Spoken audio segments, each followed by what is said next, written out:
মাগুরায় বৈষম্য বিরোধী ছাত্র জনতার আন্দোলনে নিহত ছাত্রদলের যুগ্ম সাধারণ সম্পাদক মেহেদী হাসান রাব্বির মরদেহ ময়নাতদন্তের জন্য ১১৮ দিন পর কবর থেকে তোলা হয়েছে। সোমবার দুপুরে পৌরসভার বরুণাতৈল গ্রামে পারিবারিক গোরস্থান থেকে পুলিশ কোর্টের নির্দেশে মৃতদেহ তোলা হয়।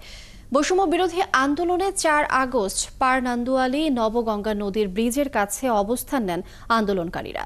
এই সময় প্রতিপক্ষের সাথে সংঘর্ষের এক পর্যায়ে ধাওয়া পাল্টা ধাওয়ায় গুলিবিদ্ধ হয়ে মারা যান মেহেদী হাসান রাব্বি।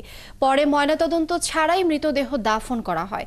এই ঘটনায় নিহতের ভাই ১৩ আগস্ট ১৩ জনের নাম উল্লেখ করে এবং অজ্ঞাত ১৫০ জনকে আসামি করে মাগুরা সদর থানার মামলা করেন।